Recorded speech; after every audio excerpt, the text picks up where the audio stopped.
Welcome to Drift Indy Street League Round 2 at USAIR Motorsports Raceway. Let's jump right into our first battle of our top 16 recap between Dylan Labastale and Rodney Blankinship.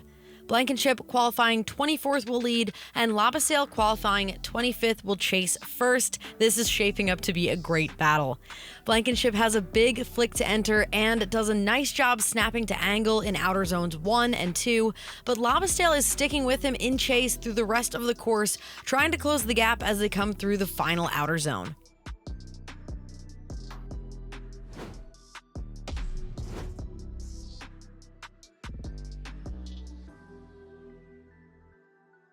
Now, Labastale will lead and Blankinship will chase him down. Labastale has a ton of speed coming up to entry, tosses it in well ahead of Blankinship, but doesn't get quite to the edge of outer zone 1 and cuts the line just a bit coming through outer zone 2. He sets himself up nicely in 3, and at this point, Blankinship has caught up in the chase, and both drivers finish out nicely in outer zone 5. It looks as if Labastale's mistakes will cost him, and Blankinship's style in the lead will earn him the win, moving on to the top 8. Our next battle is between Joey Ritter and Eric Fisher.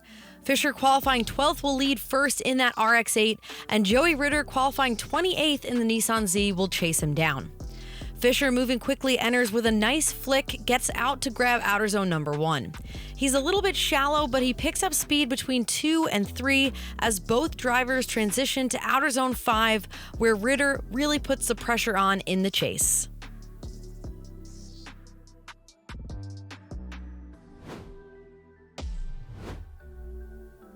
Second half of the battle, Ritter in the lead. He has a nice aggressive entry, getting really deep in outer zone 1, tossing it into 2 and 3 with a ton of angle, allowing Fisher to get nice and close.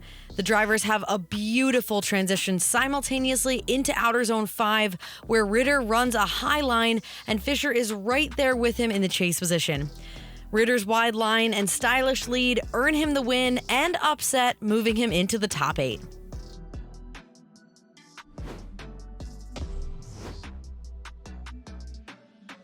Up next is Colton Terrell and Adam Day. Terrell will take the lead, qualifying 14th in that red S13, and Adam Day, qualifying 30th in the pink Camaro, will chase first. Terrell entering nice and wide, grabbing the end of outer zone 1.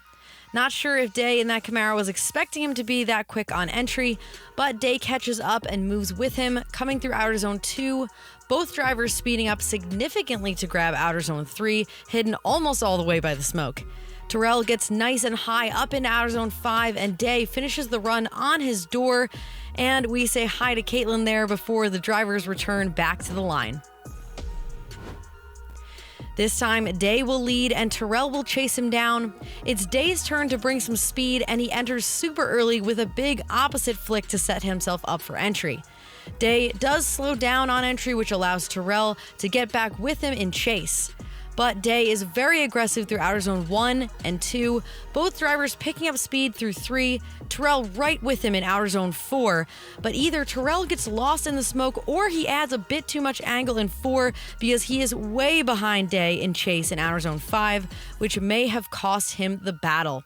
Either way, a great drive out of Day in that Camaro, and he moves on to the top 8. Finally, we have Justin Medina and Chad Anderson. Medina, qualifying 7th, will lead in his S2000, and Anderson, qualifying 10th, will chase first in his E46. Medina takes off in that deceptively quick S2000. Anderson sticks with him as Medina throws a big flick to enter, grabbing just the edge of outer zone number 1, and Anderson looks a bit choked up as they come through number 1 to outer zone 2. Medina stays on a nice wide line through outer zone 3 and 4, allowing Anderson to capitalize on that as they transition into outer zone 5. Medina nice and high, and Anderson right in the pocket. They pull back to the line, this time Anderson in the lead and Medina in the chase. Anderson with a confident entry, looking almost identical to Medina in outer zone 1, but Medina is right with him through outer zone 1 and outer zone 2.